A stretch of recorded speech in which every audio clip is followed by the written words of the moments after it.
जिंदगी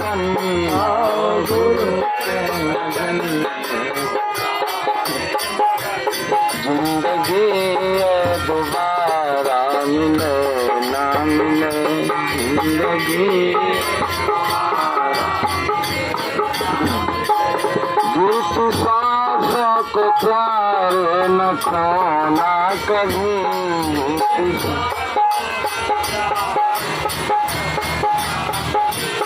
रसना फिर दोबारा हिले ना हिले, रसना फिर दोबारा। तेरी काया की चूनर अनमोल है,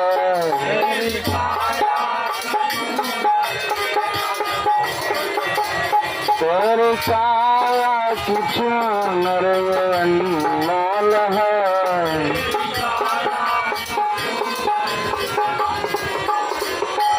कितने मैंने इसको नामास गढ़े पे लगा है समय,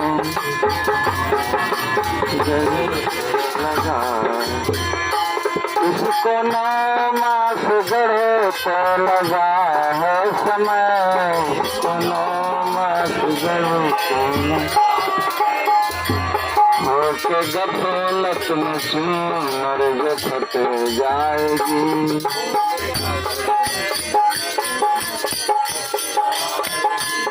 इसको डरेगी दोबारा सुने ना सुने,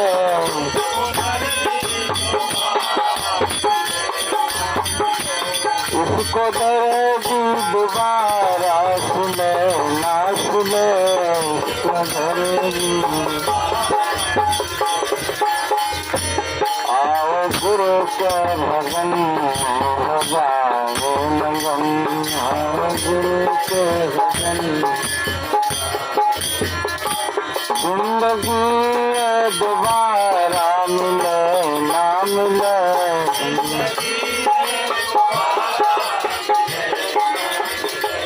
जिंदगी दोबारा मिले ना मिले, जिंदगी दोबारा मिले।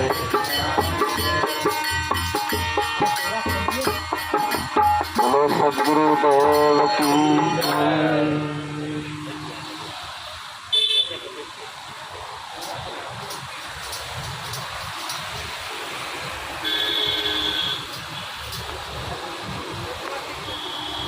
प्राचीन काल में देखिए ऋषि मुनि ऐसे ही झोपड़ी बनाकर रहते थे, जंगलों में, पेड़ों के नीचे, नदियों के किनारे, समुद्र के किनारे, और बड़ा ही उनका जीवन साधना परायण था।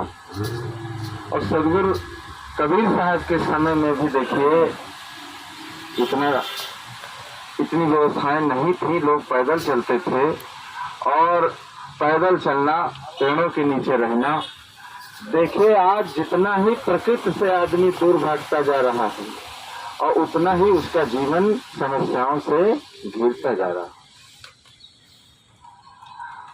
हम उतना ही परेशान होते जा रहे हैं, और प्रकृति से, क्योंकि हम सारे प्रतिकूल काम कर रहे हैं, तो प्रकृति से इतना दूर नहीं भागना चाहिए कि बिल्कुल जैसे प्रकृति हो बिल्कुल उसमें प्रतिकूल हो जाए।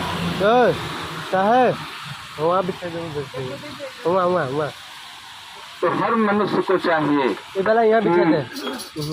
सादा जीवन और उच्च विचार। जीवन तो सादा जीना चाहिए और विचार अपने ऊंचे रखना चाहिए। और हर चीज की सहन शक्ति देखिए जब व्यक्ति के अंदर होती है, दुख सुख हानि लाभ जन्म मरण, कोई प्राकृतिक आपदा आ गई है, कुछ है, तो उसकी सहन शक्ति होना चाहिए। और जब सहन शक्ति आ जाती है तो देखो उसमें कोई परेशानी नहीं होती। हमारे यहाँ बाराबंकी में सदगुरु विशाल साहब के जीवन में देखिए ऐसे ही एक भक्त उनको एक बार बुलाने आए, और पहले से साहब वहाँ जाते आते थे उनके यहाँ, लेकिन कुछ दिनों के बाद हर समय बराबर नहीं रहता है और धीरे से घर में गरीबी आ गई, और वो तो गांव के बाहर ऐसे पर्णकुटी में रहते थे। बरसात का महीना था, तो ऐसे ही झोपड़ी बना दिए और वो भक्त कहने लगे, अरे आप नजदीक से आकर अगर चले जाएंगे वापस तो हमें लोग क्या कहेंगे कि पहले से इनके यहाँ साधु संत आते जाते थे, सम्मान होता था, सेवा होती थी, इसका मतलब है अब कोई इस घर में नहीं बचा है। तो उनका भाव देख करके देखिए विशाल देव उनके यहाँ पधारे। अब ऐसे ही रात में कहते बारिश होने लगी, तो साहब के पास जो छाता था अपने सारे कपड़े समेट करके उसी छाता को लगाकर जब बारिश होती थी तो बैठ जाते थे, और जब बारिश खत्म हो जाती थी तो आसन को लगा लेते। तो इस प्रकार कई दिन उनके यहाँ निवास किए, अपनी साधना और नैराश्य भाव में देखिए हर व्यक्ति को परिपक्व रहना चाहिए।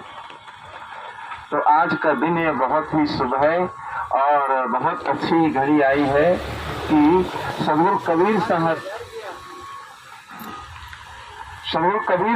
के 688वीं जयंती के अवसर पर देखिए कि कलकत्ता के धर्मतल्ला में और बहुत ही भाविक सब लोग भक्तों का हृदय देख करके मन गदगद हो गया कि इतने आप लोग भाविक हैं, श्रद्धालु हैं कि पेड़ के नीचे देखिए जैसे प्राचीन काल में लोग सत्संग करते थे, और उस परंपरा को देखिए कायम रखना और चलाना किसी परंपरा को, ये बहुत ही हिम्मत की बात होती है। जो साहसी लोग होते हैं, हिम्मती होते हैं और जिनके अंदर बहुत भाव होता है, देखिए वही अपनी पुरानी परंपरा को बराबर चलाते रहते और कायम रखते। तो सदगुरु कबीर साहब का जीवन देखिए ऐसा ही था, बहुत ही वो त्यागी और बैरागी और फक्कड़ और साधना परायण संत थे। और समाज को देखे उन्होंने अंधविश्वास से दूर रहने के लिए मानवता का पाठ उन्होंने पढ़ाया, और अंधविश्वास से, पाखंड से, ढोंग ढकोसला से और न मालूम कितने छुआछूत की भावनाओं से देखिए दूर रहने का उन्होंने उपदेश दिया। और क्या उन्होंने कहा कि जाना नहीं बूझा नहीं, समझ किया नहीं गौन, और अंधे को अंधा मिला और राह बतावे कौन। वो कहते हैं किसी चीज को पहले जान लेना चाहिए, समझ लेना चाहिए। पारक इसी को कहते हैं। पारक का मतलब यही होता है कि सही ढंग से उसकी निरख परख कर लो, परीक्षा कर लो। किसी चीज को देखे आंख मूंद कर मानना वो पसंद नहीं करते थे, इसीलिए ऐसे उद्गार उनके हृदय से निकले। वो आंख मूंद कर जानना मानना जीवन में नहीं जानते थे और न ऐसा काम ही करते थे। इसीलिए समाज को उन्होंने परख दृष्टि दिया कि हर चीज की आप पारख कर लें अपने जीवन में, और जब तक पारख की कसौटी पर वो चीज नहीं आती है तब तक देखिए उसको मानने के लिए वो तैयार नहीं होना चाहिए। तो जाना नहीं बूझा नहीं, पहले जान लो फिर बूझ लो। देखिए ये ही यूपी की भाषा है, क्योंकि उत्तर प्रदेश की काशी नगरी में उनका जन्म हुआ। बूझ लो, वहाँ कहते हैं किसी चीज को रास्ता अगर व्यक्ति भूल गया है तो कहते हैं बूझ लो। अब ये भाषा यहाँ बंगाल की नहीं होगी कि हाँ जान लो कि भाई रास्ता सही है कि गलत। तो जान नहीं बूझा नहीं, नहीं और समझ या नहीं गौन। और समझ करके देखिए अच्छी, जब तक आप जान जाओगे, समझ जाओगे, बुझ लोगे, तभी तो आपके अंदर समझ अच्छी बनेगी। और जब समझ अच्छी बने तभी आपके अंदर विचार अच्छे आएंगे। जब तक सच बनेगी तो विचार भी आप अच्छे नहीं आते। तो इसलिए भाई उसको अच्छे को, और जब अच्छे तो अपने घरों को बनाओ। जब हमारे विचार अच्छे बनते गए हमारा जीवन देखिए बहुत सुंदर बनता चलेगा। अपने जीवन में कभी विचारों को तभी हम आत्मसात कर पाएंगे जब हर परख करने की हमारे अंदर दृष्टि आ जाएगी। क्योंकि अंध परंपराओं में लोगों को ऐसे मजबूती से बांध दिया गया है, ऐसी मजबूत जंजीर में बांध दिया गया है कि उस अंध परंपराओं को तोड़ना और फिर उससे अलग होना ये बड़े कठिन की बात है। वही व्यक्ति तोड़ पाता है जिसके अंदर पारख आ जाएगा। जिसके अंदर पारख समा जाएगा वो जितनी मान मानंदियां हैं वो सबको तोड़ देगा। और सबको तोड़ करके, क्योंकि मनुष्य ने ही सब कुछ बनाया है, कहीं आसमान से न कोई चीज उतरी है, न कोई पुस्तक उतरी है, न कोई महापुरुष ही आसमान से कोई आया है।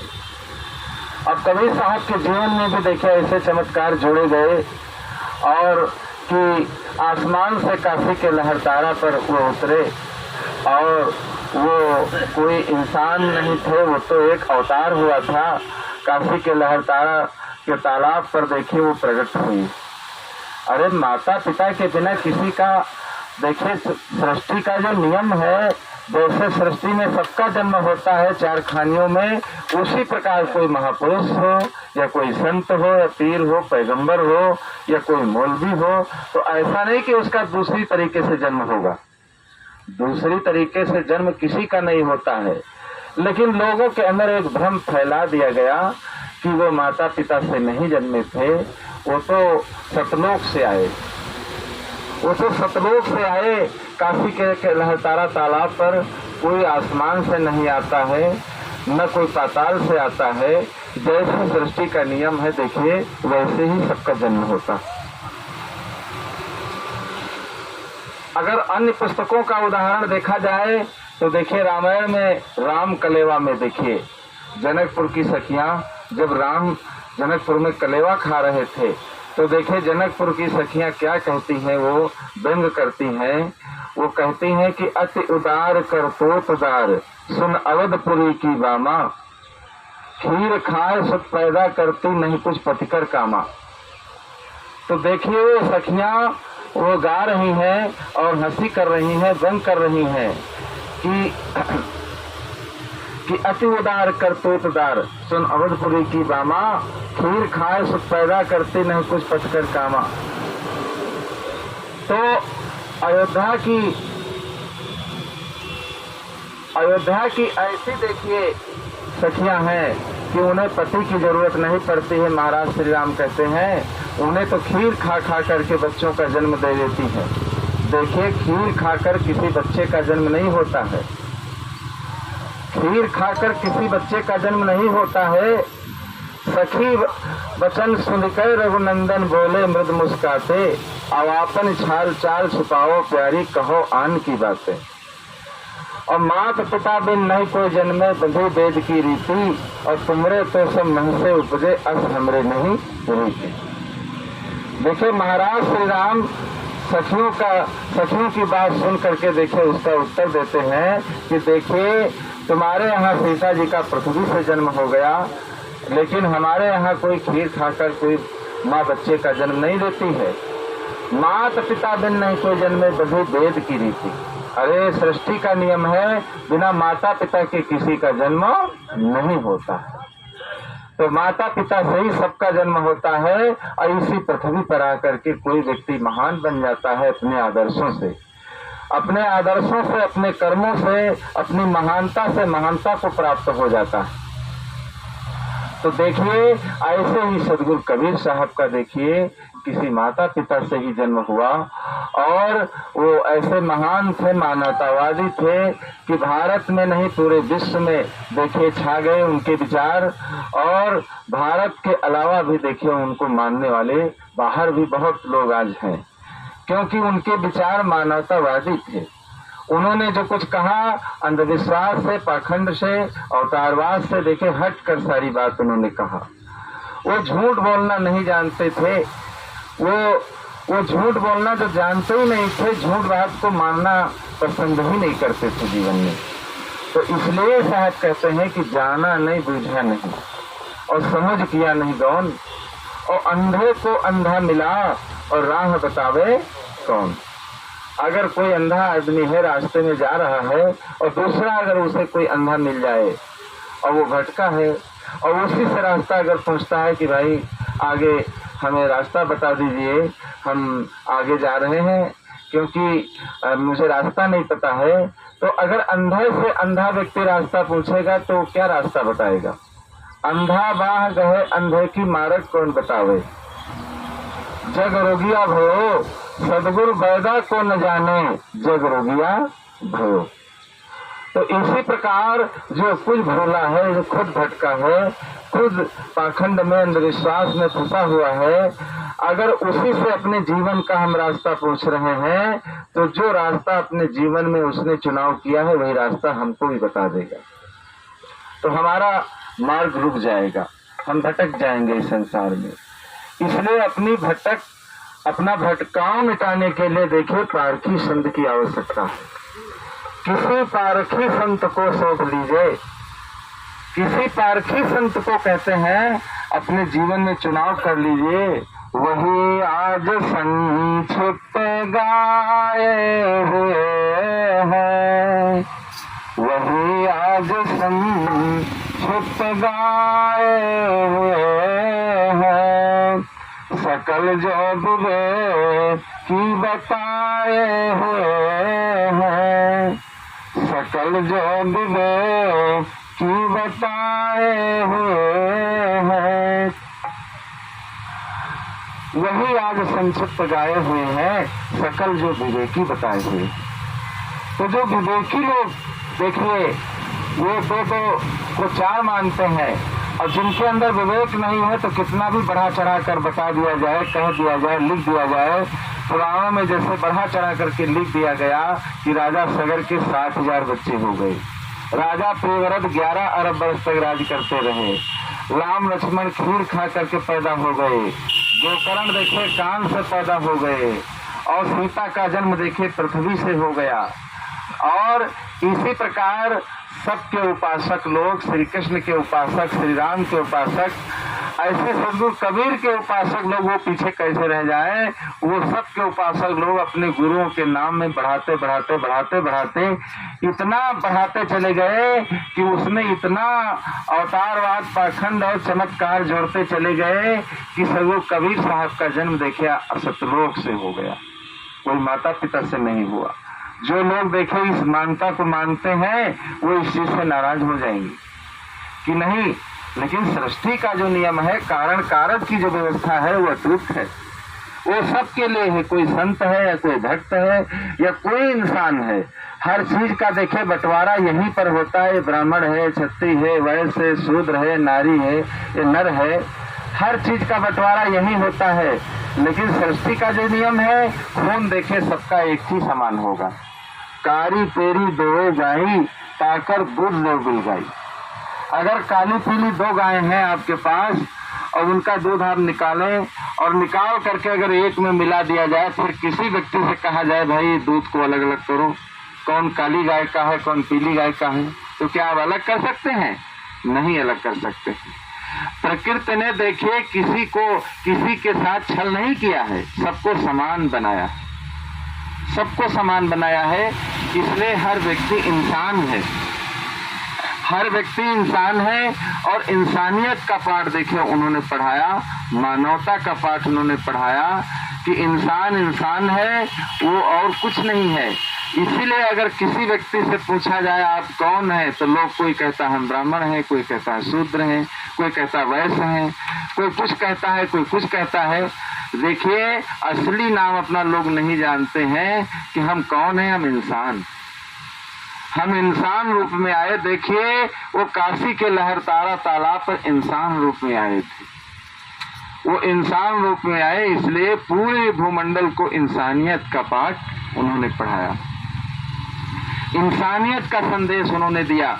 सदगुरु कबीर साहब की बाणी देखिए जहां रखी जाएगी, ये देखिए कोई उस बात को काटने वाला नहीं है। हर मतपंथ दुनिया की जितनी संप्रदाय हैं और देखिए सब लोग इसका आदर क्यों करते हैं, उनकी बातें देखिए बिल्कुल निष्पक्ष हैं।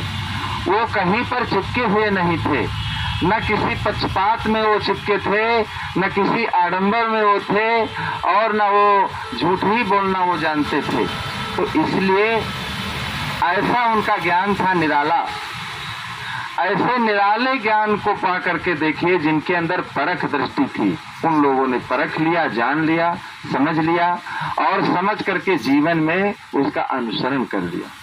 और जिनके अंदर परख दृष्टि नहीं है, देखिए वो जीवन में इस चीज को नहीं जान पाए। वो आज भी कहते हैं कि कबीर पढ़े लिखे नहीं थे, कबीर झुग्गी झोपड़ी में रहे और कोई ना यूनिवर्सिटी गए न कोई विश्वविद्यालय गए, लेकिन आज उनकी वाणी देखिए ऐसी है कि बड़े बड़े विद्वान लोग उसका अर्थ नहीं लगा पाते। तो ऐसा नहीं है कि जो विश्वविद्यालय नहीं गया है, यूनिवर्सिटी नहीं गया है, उसे कुछ पता नहीं। अनेकों जन्म में न मालूम कितनी उन्होंने पढ़ाई की थी, ऐसे संस्कार लेकर के आए थे कि उनकी वाणी देखिए, हर एक एक वाणी, एक एक शब्द, एक एक रमैनी, एक एक चाचर हिंडोला, पूरे बीजक में आप देखिए कोई बात बिना प्रमाण के नहीं। हर बात देखिए प्रकृति का वो प्रमाण देते हैं, प्रमाण देकर तब अपनी बात तो सिद्ध करते हैं। कोई बात अगर है प्रमाणित तो वही मानी जाती है जो प्रमाण देकर सिद्ध की जाए। अब साधु ऐसा चाहिए और जैसा सूप सुबह। देखिए यहाँ सूप का प्रमाण वो देते हैं, वो सूप की उपमा दे देते हैं कि सार सार को गह रहे और थोथा दे उड़ाए। सूप जैसे है, सार सार को ग्रहण कर लेता है और असार को छोड़ देता है। इसी प्रकार साधु का जीवन कैसा होता है, सूप के समान होता है। वो सार सार को ग्रहण कर लेता है कहीं अगर जाता है और असार को वो छोड़ देता है। तो इसलिए हम लोगों को क्या करना है जीवन में, सार चीज को ग्रहण कर लेना, सार चीज को ग्रहण कर लेना है। जब सार चीज को ग्रहण करना हम सीख लेंगे जीवन में, तो हमारी जिंदगी देखिए शुद्ध हो जाएगी, पवित्र हो जाएगी और निर्मल हो जाएगी।